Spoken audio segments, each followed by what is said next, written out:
Alright, we're working on a 939 series truck. A1, no CTAS on this thing. Just going to the front hubs. I haven't been into them ever.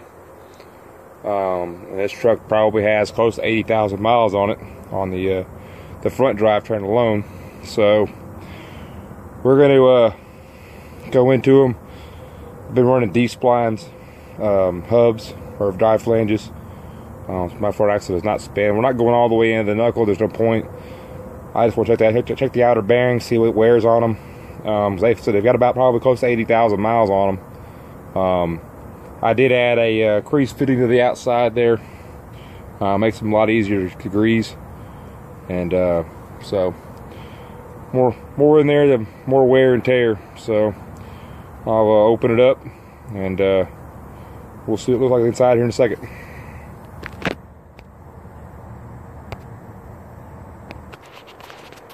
Alright, get the flange off. Just knocked it loose. You can use the little push out tabs for it. But I mean, smack it with a hammer on top and bottom, it pops right off anyway. I had the D-spline hubs. You can see, yeah, I'm getting a good bit of grease in there. I greased it about 3 days ago. As far as movement wise, I mean, yeah, it's looking pretty good. These have been underwater before. About a year and a half ago, 4th of July. Front hub was buried, but yeah, I don't hear anything abnormal. A little bit of rub on the brake screen, but got pretty good flow in there. So pretty good play right there. So I'm gonna go ahead and clean some of this up, knock it out. We'll see what shows up. So all right, we got them out. You know, it still doesn't look that bad in there. Backside probably isn't getting a lot of grease. So, I'm going to try to do something with that outer spindle here, see if I can force some grease past it. You know, when I got the D-spline hub in the middle, this is getting a lot of grease in that. I'm going to see about drilling a hole on both sides of the D-spline hub on that elbow and see if that'll allow grease to come up into the wheel bearings a little bit better. So it's kind of a theory. I got a little 90-degree drill, so if I can just pop a little hole, it isn't that thick.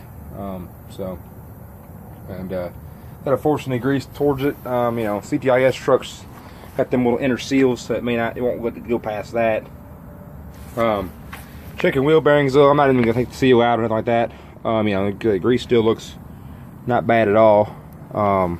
It's good GAA grease. Testing the wheel bearing though. Instead of moving it or spinning it, push down, put a rubber paper towel between your hand, and turn it. If you'll feel any abnormalities right there, but you have to press down against the force into that race. Otherwise, you'll sit there and spin the backside. You'll never be able to move the internals. But I'm looking at the inside of the race. It doesn't look too bad at all. Push down and move it. You'll feel anything. I mean, there's still a lot of grease up in there. Actually, that's pretty impressive considering that's how many miles are on this thing. But it's a good government grease. As far as the brakes, I mean, that's 80,000 miles on them. On the fronts, I may pop up a little bit. Probably just going to do a clean and adjust. Maybe adjust them a little bit, but not try too much. So, but other than that, I mean, I just wanted to open up and look at it. You know, my axle boots are busted. They always have been. Placed them twice. After that, I'm good. You know, they still leak. So, just keep putting grease in them. It'll be fine. I use the heavy moly grease. Tractor Supply. It's pretty cheap. Not cheap, but I mean, it's extreme temperature, made for 500 degrees, like the marine grease. So, but brakes are wearing pretty good. Actually, they're about the same thing on the back. Considering, you know, the backs only have about 45,000 miles on them. So, pretty good. That's about it. But as far as everything else goes, I mean,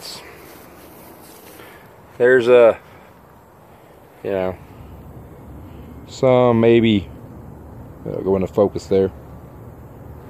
Yeah, some little bit of slight not really any pitting at all. It's just needs to be cleaned up a little bit. I'll drop them in some cleaner and see how it goes. But I mean, it spins nice and free.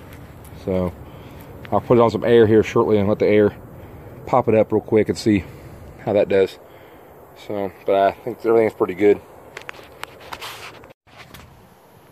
So I went ahead and cleaned that spindle up real good. And you know, it's got some wear on, but actually it's pretty smooth. I did rub some emery cloth over it for a second or two, and I mean, it's not wearing into it very well at all. There's a few small things, but nothing really major. Clean the brakes up and look pretty good. Clean the drum out. It looks pretty good, so we'll throw it back together. Good inspection. Alright folks, cleaned up one of the bearings. It's a pretty good shape, but I need to dry it off. I usually just put my bearings in a tub of Purple Power or whatever degreaser you get. Let it soak, then put it in the parts washer, clean it up, or a brake cleaner. A little discoloration on it, but not much.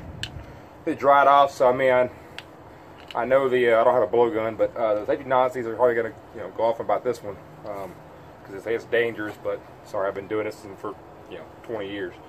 It's easier for me to check them like this. Like people roll them in your hand, you can feel. I mean, you can feel no play at slow speeds, but let's get the highway speed and see how it sounds, and you can be able to feel it in your hand.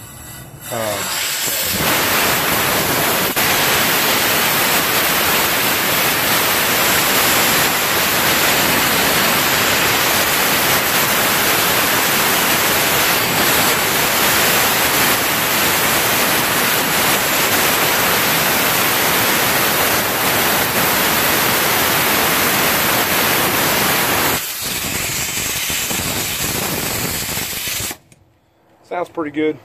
I know people aren't saying it's very safe to do that, but as long as you're holding that bearing in your hand and blowing the air towards your hand, it shouldn't walk off your hand at all. Just you ain't gotta give it a lot of air to make it move. But my compressor actually turned down about 30 psi right now, is why it wasn't going that hard out of it. But you can do it that way. Hold it in your hand, let it run. You'll feel any malformation in your hand or in the sound of it. If it starts high-pitched squeal, that's usually a bad sign. Some roaring necessary. I mean, you'll hear the bearing, especially on a big bearing, you'll hear it real fast. But that's about it. Bearing should that good at 80,000, close to 80,000 miles. I'm gonna put it back together, and so I'm gonna re-drill some holes in that. Maybe that grease will be able to seep out the side of it rather than having to go up in the spline and the spindle. So hopefully I can get past that and we'll get something figured out. Have a good one.